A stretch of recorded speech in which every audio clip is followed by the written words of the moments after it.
오늘 함께 나눌 말씀 사도행전 15장 36절에서 41절입니다. 사도행전 15장 36절에서 41절 말씀입니다.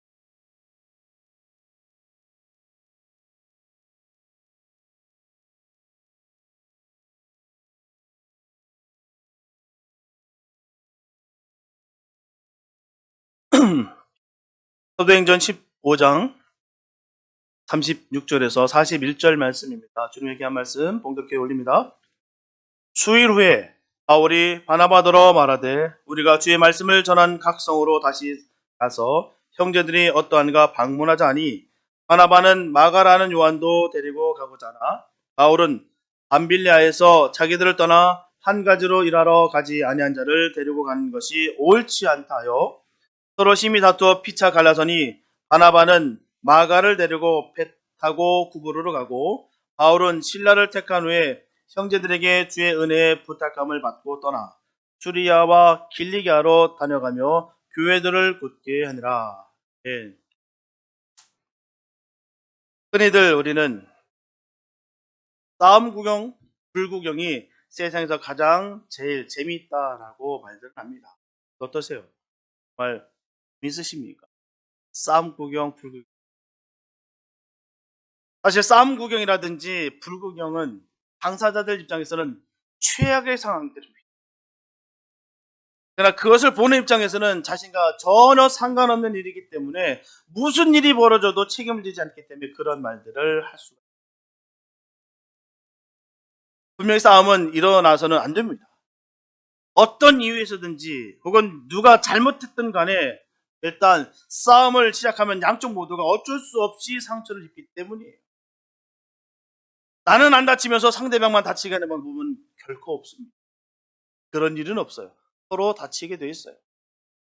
내가 한 대 치기 위해서는 내 손이 아프고 같은 거예요. 내가 더럽힘을 입히기 위해서는 내 손이 먼저 더럽힘을 받아요. 하지만 이런 사실을 분명히 아는데도 불구하고 우리 일상이 필연적인 갈등의 연속이기 때문에 피치 못하게 부딪히는 상황에 돌입할 때가 있다는 거예요.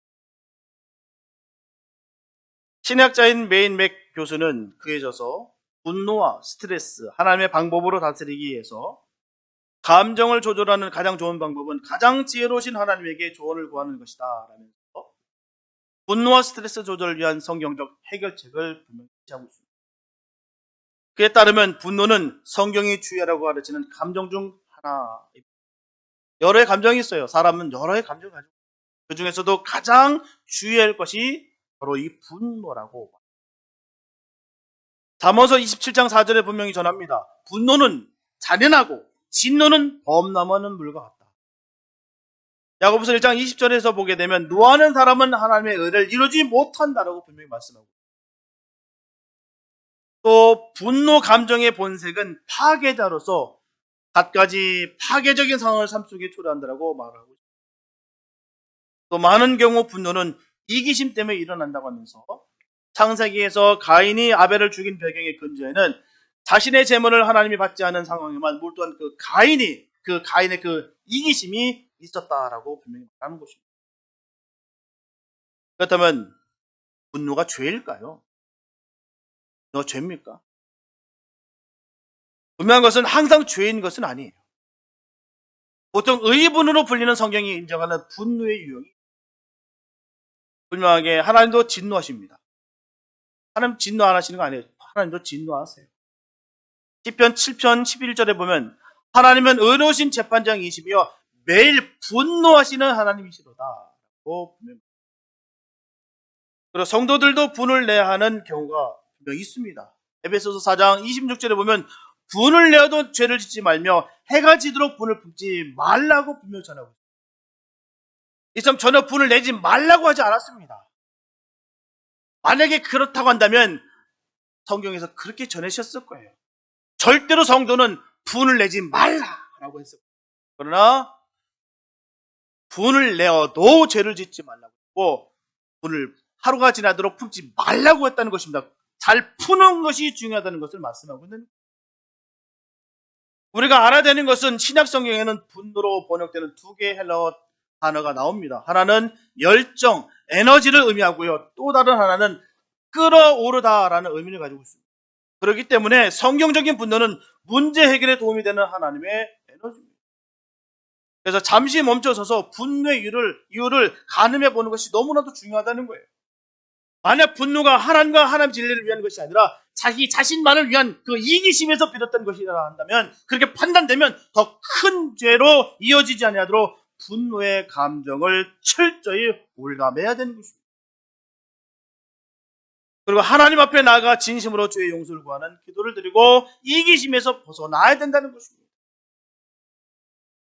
하나님께서 나에게 말씀하셔도 그것을 내가 알아차지 못하는 또 다른 이유가 뭘까요? 분명히 우리 주님께서 우리에게 주신 말씀들이 다 있는데도 불구하고 우리가 왜 그 말씀을 왜 알아채지 못할까?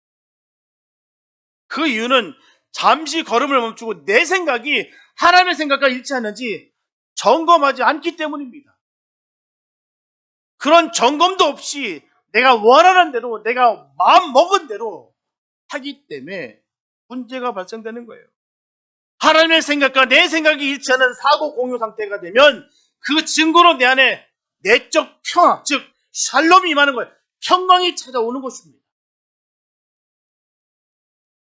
내 안에 평강과 은혜가 아니라 내 안에 분노와 내 마음의 슬픔과 악함이 들어온다는 것은 주님과 하나 되지 못한 삶의 모습이 증거되는 거예요.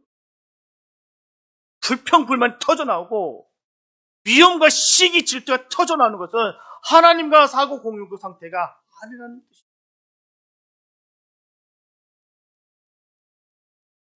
주님과 사고 공유 상태가 되면, 주님과 함께하면 모든 것이 이해가 되며 잘 조화된 순조로운 평강의 상태가 된다. 골로새서 3장 15절을 말씀 보게 되면 그리스도의 평강이 너의 마음을 주장하게 하라. 너희는 평강을 위하여 한 몸으로 부르심을 받았나니. 그리스도의 삶의 원칙은 다른 것이 없습니다. 바로 하나님의 뜻대로 사는 거예요. 바로 이게 그리스도의 삶의 원칙이에요. 이 원칙에서 벗어나니까 내 마음대로, 내 속엔대로 내가 생각한 대로 그렇게 살기를 바란다는 것입니다. 철저하게 우리가 살아야 될 것은 하나님 뜻대로 살아가는 거예요. 아무리 바쁘더라도 잠시 걸음을 멈추고 지금 나는 진짜 하나님 뜻대로 살고 있다. 정말 하나님 뜻에 내 생각을 잘 맞추고 내가 살아가고 있는가?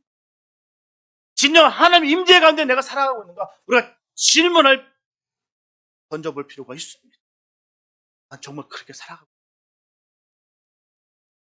분명한 것은 세상에서 싸움은 별로 싸우는 것이 아니에요. 하지만 특별히 하나님의 자녀가 싸운다는 것은 절대로 있어서는 안 돼요. 싸움 구경은 재밌어 하나 둘 다 똑같은 사람으로 평가를 해요. 어느 한편을 편들어주는 것 같지만 결국에는 진말들은 똑같기 때문에 싸운다고 하는 거예요. 똑같으니까 싸우지. 그래서 손깍질 한다는 것입니다. 편들어준다고 자신은 의롭다고 착각하면 안 돼요. 분명한 것은 성도들의 싸움만큼 추한 것도 없어요. 제가 정말 역대급을 가르쳐 말씀드립니다. 제가 본 지금까지 중에 가장 충격적인 싸움이 있습니다. 두 권사님들의 싸움인데요. 참 무지막지합니다. 만났다면 으르렁거려요. 둘 다 점점 골이 깊어요. 그냥 보면 벌써 서로 그냥 휙휙 얼굴 돌리고 으르렁거리고 싸움입니다. 그날도 여전히 싸웠어요. 그날은 근데 선을 넘어가 버렸어요. 집에 가서 바가지에다가 자기 변을 받아다가 그걸 그대로 가서 문 띵동 여는 거 여는 순간 팍 뿌려버렸어요. 충격입니다. 저는 아직까지 들어본 적도 없고요. 너무 기가 막힌 일이에요. 결국엔 교회에서 쫓겨당했어요. 쫓겨났어요. 주님께서 너무 슬퍼하실 거예요. 직분이나 받지 말지. 평신도였다면 아니면 초신자였다면 그래도 따라오 여기는. 감정에 사로잡히면요 사단에게 사로잡힙니다. 이게 사단의 전술 전략이에요. 감정을 통해서 그렇게 사단 들어갑니다. 기분 나쁘게 만들고, 아우 기분 나빠, 아우 화나, 아우 감정 상해. 이렇게 사단 들어오는 거예요. 예수님의 사람들은 예수님의 뜻대로 살아가는 것입니다. 내 마음, 내 감정, 내 기분대로 살아가는 것이 아니라 하나님의 뜻대로 살아가는 거예요. 인간은 영적인 존재이기 때문에 누구에게 속하느냐가 중요하다는 것입니다. 하나님의 영에 붙잡혀 있든지 사단의 영에 붙잡혀 있든지 둘 중에 하나 잡혀 있는 거예요. 하나님의 영에 잡히면서 사단의 영에 잡혀 있다? 있을 수 없어요. 하나님께서 역사하신다. 중간 지대는 없어요. 중간은 없습니다. 내가 하나님 편에 속해, 사단의 편에 속해. 직분과 상관없습니다.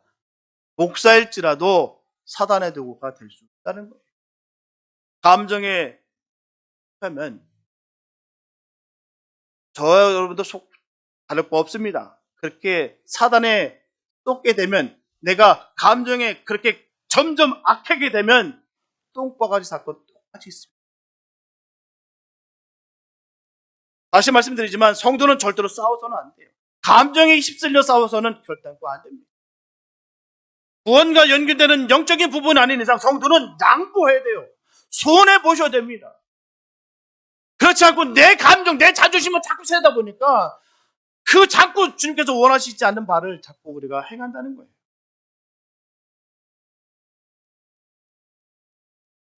오늘 본문에 보면 사도 바울은 제1차 선교여행에 동반자였던 이 바나바에게 제2차 선교여행을 떠나자고 제안하면서 함께 떠나자고 합니다. 처음 그들이 목적한 것은 제1차 선교여행 때 믿게 된 형제들을 방문하기 위한 것입니다. 다시 말씀드리면 전도사역이 아니라 목회 사역적 방문이었습니다. 그런데 그들의 선교여행에 문제가 생깁니다. 바로 바나바는 제1차 선교여행 때 중간 그 밤빌리에서 되돌아간 그 마가 요한을 데리고 가자는 거예요. 근데 사도 바울은 굳고 이를 반대합니다. 절대로 데려갈 수 없다는 거예요. 결국 바나바는 마가와 함께 배를 타고 구부로 떠났고요. 사도 바울은 신라를 택하여서 함께 육로로 수리아와 길리앗 지방으로 떠납니다. 결국 그들은 의견 충돌로 인해서 달라져야만 했습니다. 그러나 하나님은 사도 바울의 2차 선교여행에 보다 더 큰 목적을 가지고 계셨습니다. 오늘은 인간의 생각으로는 절대 하를 수 없는 하나님의 놀라운 섭리를 상고하면서 그의 은혜를 나눌까 합니다.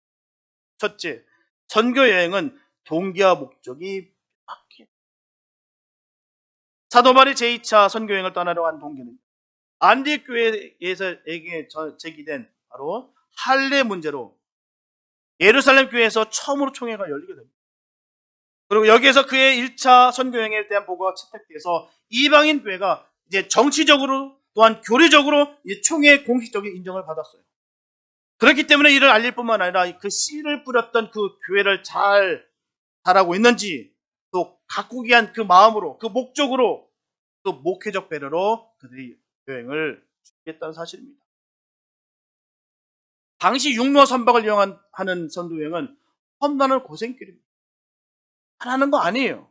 자기 자신을 내던지는 일이었어요. 쉽게 결정하고 쉽게 움직일 수 있는 것이 아닙니다.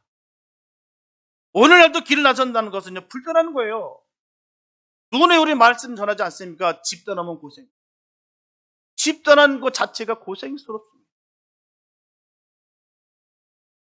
2000년 전에는 말할 것도 없어요.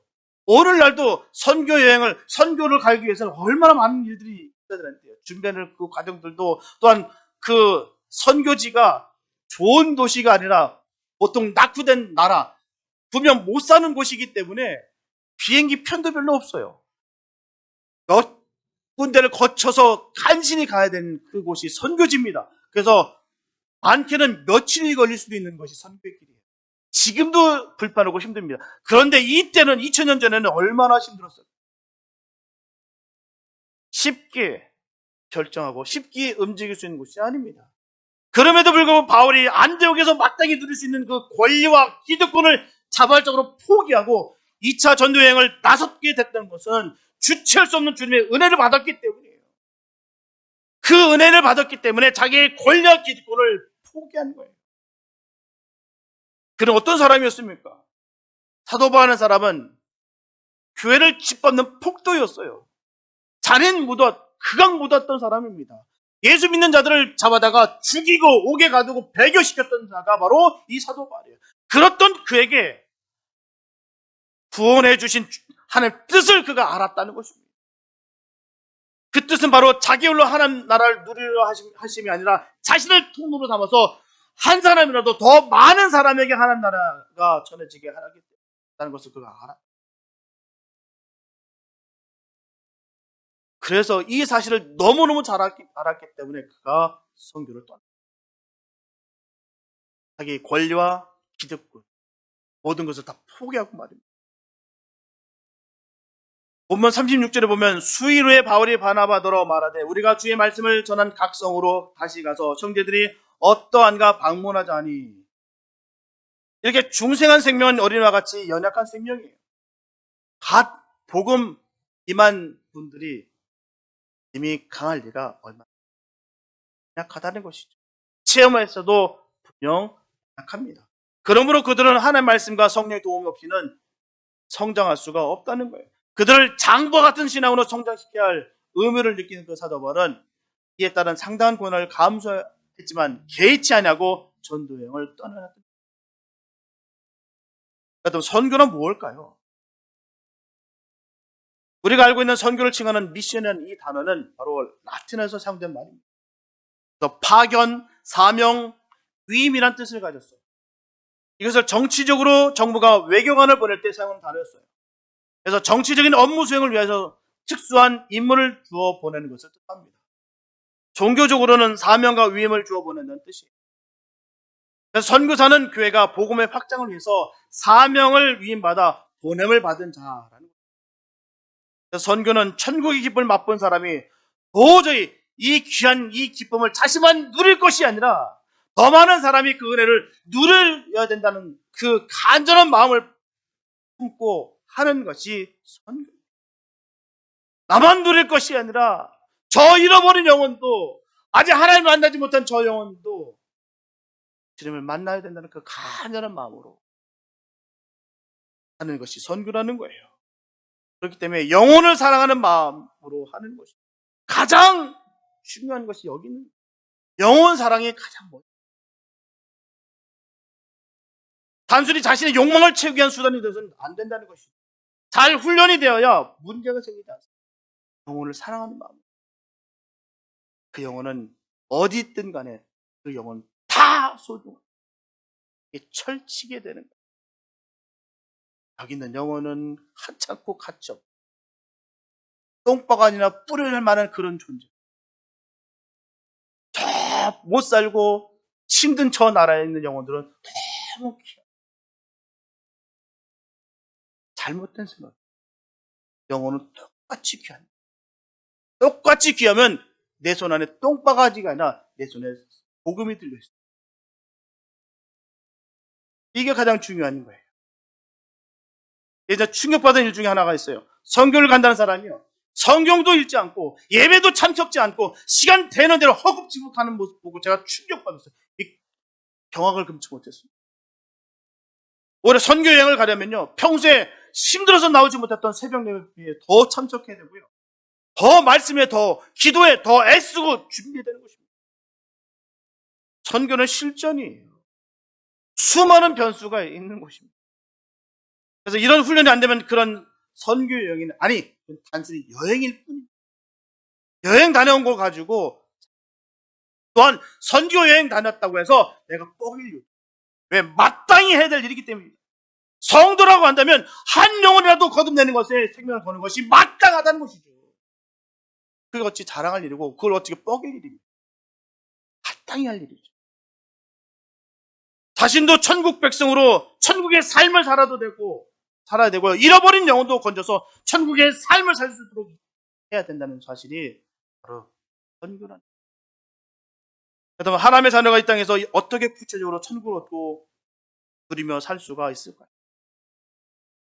마태복음 20장 1절에 보게 되면 천국은 마치 품꾼을 얻어 포도원에 들여보내려고 이른 아침에 나간 집주인과 같은. 예수님께서 포도원의 일꾼들 비유를 통해서 천국은 특정 공간을 뜻하는 포도원이 아니라 포도원의 주인, 즉 하나님이시라고 말씀하고 있습니다. 우리가 이 땅에서 누릴 수 있는 하나님 나라, 천국은 특정 공간에 국한되어 있지 않습니다. 바로 하나님께서 곧 천국이십니다.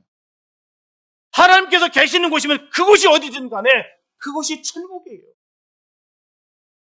다시 말씀드리면 내가 하나님 모시고 하나님 뜻을 실천하면 천국은 내 마음속에 이미 임한 것이요 내 삶 자체가 바로 천국이 되는 거예요. 내 안에 주님이 안 계시니까 늘 얼굴에 그늘이 착 쓰러지고 늘 슬픔이 있고 고난이 있고 그 안에 미움이 있고 시기와 질투가 가득하다. 주님이 계셔야 될 곳에 없으니까 말입니다. 그러니 만약에 천국에서도 시기와 질투가 있다고 하면 그거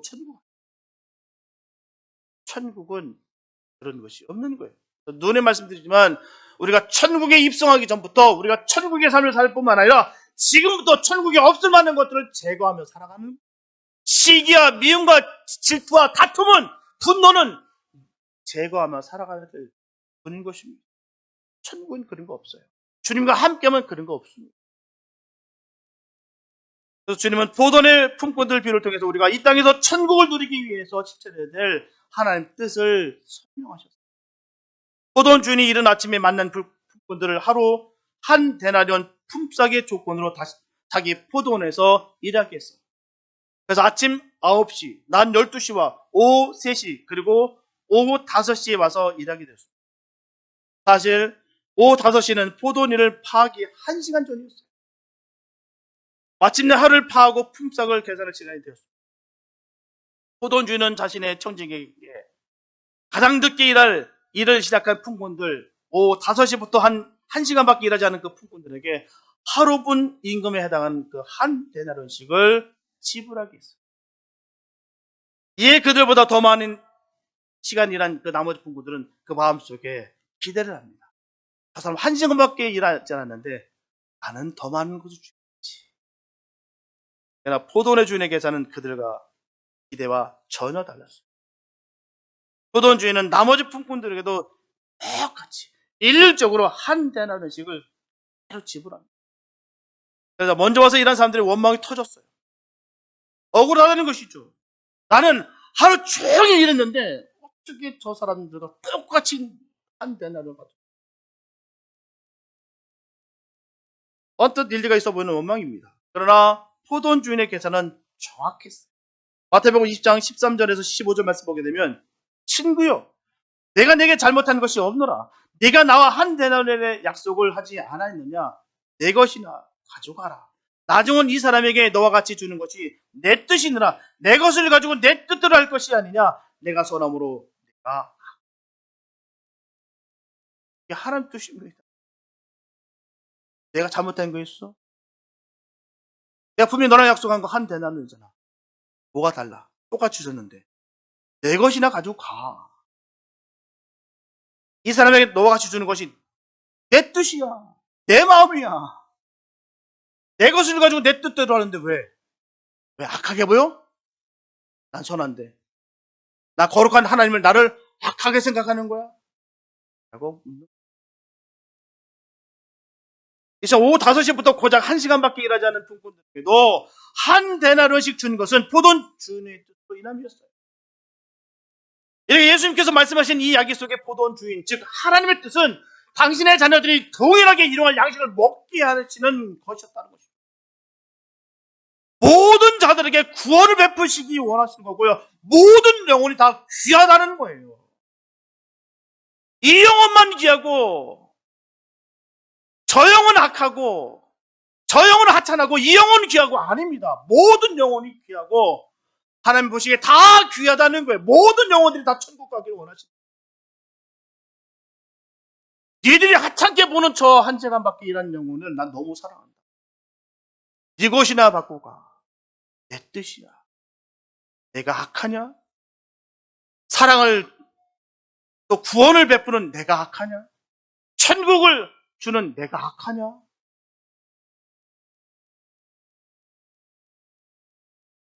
그래서 이른 아침부터 일을 시작한 품꾼들에게 한 데나리온의 품삯을 약속한 포도원의 주인은 오전 9시, 낮 12시, 오후 3시, 오후 5시에 온 품꾼들에게 시간을 따르지 아니하시고 동일하게 한 데나리온 지불했어요. 그들 모두가 그들의 가족과 함께 동일하게 일용할 양식을 먹을 수 있게. 이게 하나님 뜻입니다. 내가 더 많이 했기 때문에 난 더 특별해.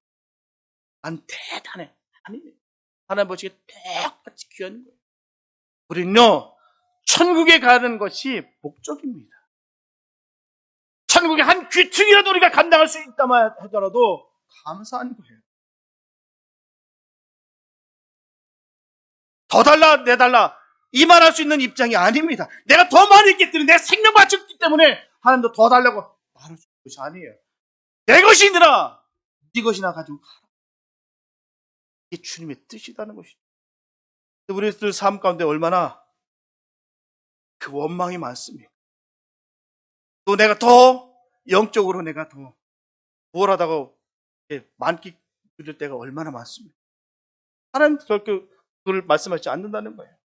우리가 또 반대로 입장 바꿔서 그 5시에 일했던 그 일꾼이었다 라고 생각했으면 참 좋겠습니다. 내 아들이, 내 딸이, 내 남편이, 내 부인이 바로 그 5시에 일했던 그 일꾼이었다. 그러면은 그 마음속에 원망이 있을까요? 주신 것에 감사해요. 영원 구원하신 것에 감사해요. 우리의 마음이 그래야 될 줄 믿습니다. 성도는 그렇게 살아가는 거예요. 날 건져주신 것에 감사하며 살아가는 것이 성도입니다. 내 뜻대로, 내 원대로, 내가 마음대로 살아가는 것이 아니에요. 하나님 뜻대로 살아가는 거예요. 부당하다고 생각했던 것들 다 떨쳐버리시고 주님께서 주시는 것에 살아가는 것입니다.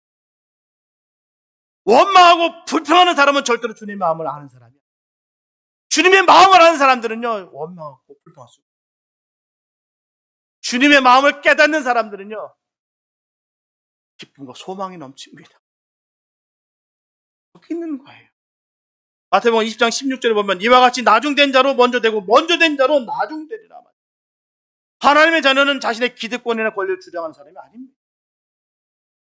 하나님의 뜻을 깨달아 자신을 통해 한 사람이라도 더 많은 사람에게 하나님 나라가 전해질 수 있게끔 자신의 기득권과 권리를 자발적으로 포기하는 사람이에요. 그런 사람의 삶 속에 하나님 나라는 구현되는 것입니다.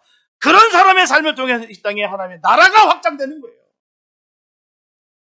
아무리 신앙 연륜이 길어도 자기 중심의 삶을 살려는 사람은 하나님의 통로로 쓰임받을 수가 없습니다. 그 속이 자기로 꽉 차 있는 사람의 심령 속에는 하나님께서 임하실 힘이 없기 때문이에요. 이처럼 영적 교만은 너무나도 위험합니다. 언제부턴지 내 스스로가 자꾸 영적으로 교만하는 모습이 제가 있다고 한다면 그 자리에서 멈춰 서시기 바랍니다. 회개하시기 바랍니다. 우리가 주님을 알면 알수록 우리는 영적으로 교만해지는 것이 아니라 겸손해집니다. 내가 바로 5시에 건져주신 그 일꾼이었구나. 내가 그런 사람이었구나. 주님이 아니면 내가 영원히 멸망을 받을 수밖에 없어도 그런 나야. 깨닫는 것이 하나님 나라에 대한 모습. 하나님 마음을 알면은 수가 없어요. 내가 좀 더 이랬는데, 내가 생명 바쳐서 내가 했는데, 그런 마음 없어요. 비록 신앙 연리를 짤 때에도 하나님께서 쓸모없는 자신을 부르신 것은 하나님 나라의 통로로 쓰기 위함을 깨닫고 자발적으로 자신을 비운다면 그 사람이 이 세상에서 아무리 보잘것없는 존재일지라도 하나님께서 그를 통해 여러분들도 교회를 핍박하다 극적으로 주님을 만나 이방선교에 목숨을 건 사도 바울처럼 불러주신 것에 늘 감사하시면서 최선을 다해 주님의 나라와 복음을 전하는 복된 삶이 되시기를 예수의 이름으로 축복합니다. 둘째, 선교사는 주님께서 세워주셔야 됩니다. 본문 37절과 38절 말씀 보면 바나바는 마가라는 요한도 데리고 가거나 바울은 데리고 가는 것이 옳지 않다. 제2차 선교여행을 출발할 때 마가 요한의 문제로 인하여 바울과 바나바는 심하게 다퉜습니다. 사도 바울은 마가를 대동하자는 바나바의 제안에 반대했습니다. 그 이유는 1차 전도여행 초기에 마가가 전도팀을 무단 이탈해서 집으로 돌아가 버렸어요. 헬라 원문에는 바나바가 마가를 데리고 가고자 한 것과 바울이 마가를 데리고 가는 것이 옳지 않다 한 것이 모두 미완료형으로 기록되어 있습니다. 헬라어에서 미완료형은 반복적 행동을 나타내는 거예요. 바나바는 마가를 데려가자고 반복하게 준영했고요. 바울은 그것은 옳지 않다라고 반대를 되풀이했습니다. 서로 의견이 전혀 맞지가 않다는 거예요. 데려가자, 안 된다. 데려가자, 안 된다. 계속해서 조금도 의견이 일치되지 않았다. 그래서 보면 39절 상반부에 보면 서로 심히 다투어 피차 갈렸어요. 심히 다투었다는 그냥 다투는 거야. 심이라는 것은요. 심히 다투었다는 거예요. 그냥 다투는 거야. 심히 다투었다. 그래서 다툼에 번역된 헬라어 파로시스무스는요. 설전 혹은 불일치를 의미하기도 합니다. 이처럼 바울과 바나바는 한치의 양보도 없이 서로 자기 주장만을 내세우면서 설전을 벌였지만 그들은 어떻게 됐나요? 끝내 의견을 일치되지 못했습니다. 그것도 모자라서 그들은 피차 갈라서고 말았습니다. 서로 결별하는 거예요. 사실 바울과 바나바 두 사람은 초대교회 최고 지도자 그룹 속한 정말 위대한 그리스도인들이었습니다. 영적 리더자들이에요. 2000년 교회 역사상 최초로 그 이방 땅인 안디옥에 세워진 이방인 교회 지도자들이었습니다. 이방인 그리스도인들을 율법을 쫓아 할례를 받지 않는 한 절대로 구원받을 수 없다고 한다는 그 거짓 사도들의 거짓 사도로부터 그 안디옥 교회를 지켜낸 동지들이었어요. 생명 걸고 지켜냈던 사람들이었습니다. 한 사람이라도 더 많은 사람에게 하나님 나라를 전해주는 하나님의 통로로 살기 위해서 눈앞에 보장되어 있는 그 안디옥 교회, 그 안정된 삶을 자발적으로 다 포기하고 기꺼이 2차 전쟁을 다시 시작하는 참된 그리스도인들. 그렇다면 그들은 마가 문제 정도는 이 극복해야 마땅합니다. 데려가고 한다는 건 뭐가 문제예요? 사실 사도 바울은 바나바에게 보호를 받은 사람입니다. 매장당한 사람이에요. 다시는 이 사람은 주님의 일할 수 있는 사람이 아닙니다. 철저하게 매장당한 사람을 건져낸 사람이 바나바예요. 보호를 받은 사람입니다. 그렇다면 이번 일에는 자신이 양보하는 것도 나쁘지 않아요. 아니 다른 것도 아닌 주일하겠다는데요. 주일하겠다는데 같이 데려가면 되죠. 그런데도 불구하고 절대 안 된다는 것입니다. 자기 주장만 내서 다 끝내 서로 걸버려버려요. 그리고 바나바는 마가를 데리고 선교 여행 예정대로 그렇게 그의 고향인 제1차 전도 여행의 첫 번째 행선지였던 구브로로 갔고요. 사도 바울은 신라를 데리고 하지만 행선지를 변경할 수밖에 없어요. 같이 싸우면서 다닐 수는 없지 않습니까? 다른 데 갔어요. 예루살렘 신라를 대동한 사도 바울은 바나바는 반대 방향인 바로 북쪽으로 올라갔습니다. 수리아와 길리아에 있는 교회들을 견고하게 해줬어요. 그래서 바울과 바나바의 성격 차이를 엿볼 수가 있다.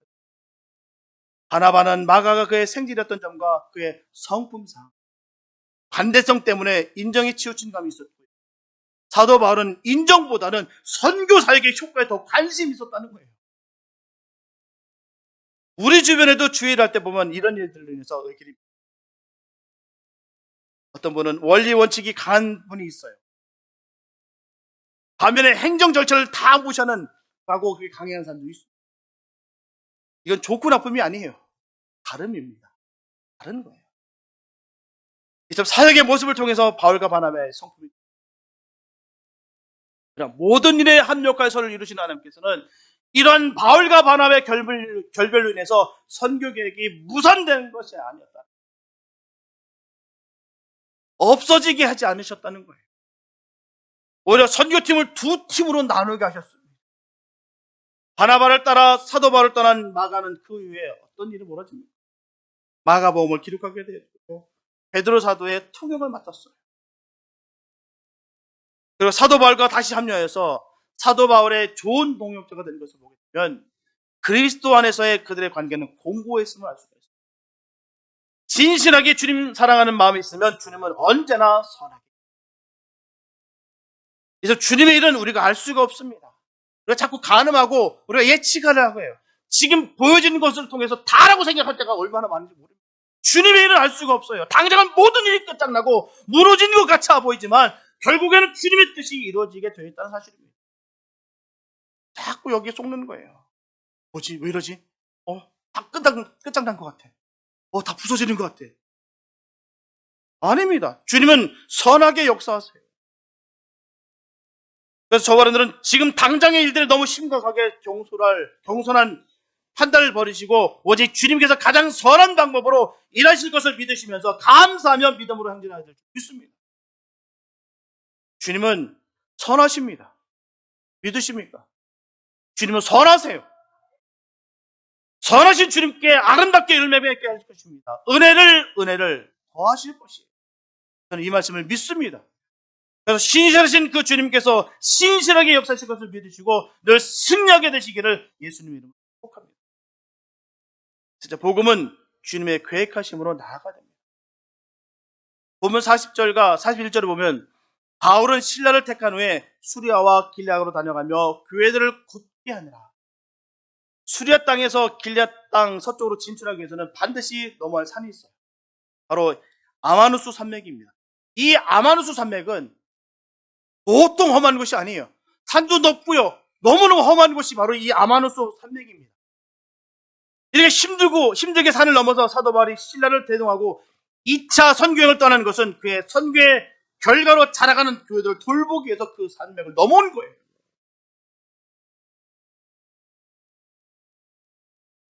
바울과 실라는 그들의 계획을 성공적으로 수행함으로써 수리아와 길앗에 있는 모든 교회들이 더욱 견고해졌어요.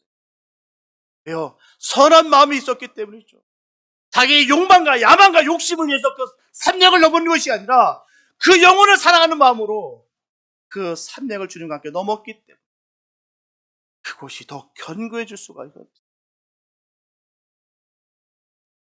그리스도교는 보다 더 큰 선교계를 가지고 있습니다. 또한 우리 삶의 모든 그 기준 속에서, 삶의 방향 속에서 늘 주님을 우리가 염두에 둘 것은 하나님 늘 보다 나은 계획이 있으시다는 사실. 그것을 견고하게 하셨지만 또 다른 주님께서의 비전이 있으셨다. 바로 그들이 드로아 있을 때 일입니다. 드로아는 소아시아 반도 서쪽 끝에 있는 항구였어요. 이를테면 바다를 건넌 바로 유럽 대륙입니다. 그날밤 사도 바울은 환상을 보게 됩니다. 마게도냐 사람 한 명이 사도 바울에게 이곳으로 건너와서 우리를 도와달라고 요청한 그 환상이었어요. 우리를 도와달라고. 사실 마게도냐는 드로아에서 바다 건너 유럽 대륙에 속한 지역입니다. 환상 속에서 유럽인이 아시아인인 사도 바울에게 도움을 요청하는 거예요. 사도 바울은 그 환상을 단순한 환상으로만 간주하지 않았습니다. 사도 바울은 그 환상을 유럽인들에게 복음을 전하라고 하는 하나님의 명령으로 받아들였다는 거예요. 즉시 배를 타고 유럽 대륙으로 향한 그 사도 바울은 빌립보, 데살로니가, 베레아, 아덴, 고린도 등 오늘날의 그 발칸 반도를 누비고 다니면서 수많은 사람들에게 복음을 전했습니다. 그래서 본래 사도 바울의 계획이 없던 일이었습니다. 애시당초 사도 바울이 2차 여행을 계획했던 것은 새로운 전도지를 개척하기 위함이 아니었습니다. 1차 전도 여행지를 재방문하는 것뿐이었습니다. 재방문해서 믿음이 견고히 서 있는지 아닌지 점검하면서 그들에게 다시 한번 복음을 전하기 위해서 그 길을 예비하고 계획하고 출발했던 것입니다. 사도 바울의 안중에는 본래 유럽에는 전혀 없습니다. 마게도냐 사람들은 전혀 그에게 생각조차 없었던 거예요.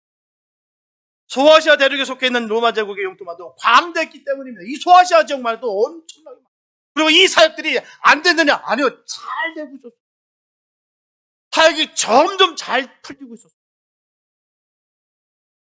그러나 사도 바울이 바다 건너 유럽인에게도 하나님 나라의 복음을 전하기 위해서 유럽 대륙을 찾게 된 계기는 결국 바나바의 결별이었다. 사도 바울이 바나바와 결별하지 않았다면 2차 전도 여행은 바나바와 함께 소아시아 대륙에 급간된 1차 전도 여행을 재방문하는 것으로 끝버렸습니다. 그뿐 아니었습니다. 사도 바울이 2차 전도 여행을 통해서 유럽 대륙 발칸 반도를 진출했기 때문에 그 이후에 이루어진 그 3차 전도 여행에서도 유럽 대륙의 발칸 반도였던 선교의 목적지가 거기였습니다. 그리고 2차, 3차 전도 여행을 통해서 2번이나 유럽 대륙을 방문했기 때문에 사도 바울은 3차 전도 여행 중에 에베소에서 장차 자신의 생명을 던져야 할 마지막 종착지가 바로 유럽 대륙의 그 심장이자 바로 로마 제국의 수도인 그 로마임을 그가 확인했다는 것입니다. 그리고 사도 바울은 생애 마지막 전도 여행을 통해서 로마를 직접 찾아가 그곳에서 주님을 위해서 장렬하게 순교함으로써 유럽 대륙과 로마 제국 복음화의 초석이 되었다는 거예요. 그 놀라운 하나님의 섭리의 계기 역시 따지고 보면 오늘 본문에서 이루어진 바울과 바나바의 결별은 흔히 인간 세상에서 우리가 보거나 겪는 것 같은 부정적 의미의 결별이 아니에요. 그 순간은 서로 힘이 다퉈 피차 갈라서게 되었지만 그런 과정이 없었다면 성령으로부터 밤의 환상을 통해요 마게도냐 선교를 지지받지 못했을 것이고요. 그 지방의 첫 성인 그 빌보 선교에 착수하지 못했을 것입니다. 자신의 정욕과 욕망과 욕심 위해서 싸우는 것은 너무나 천한 것입니다. 하지만 주님의 나라를 위해 부득불하게 되는 선한 분노는 주님의 선한 역사 능력이 이루어지게 되는 것입니다. 그냥 싸움 아닙니다. 내 거 자존심 싸우기 위해서 싸운 거 아니에요. 내 밥그릇 싸움한 거 아닙니다. 내 권리와 내 권한과 내 기득권을 얻기 위해서 싸우는 거 아니에요. 그 분노는 천한 분노입니다.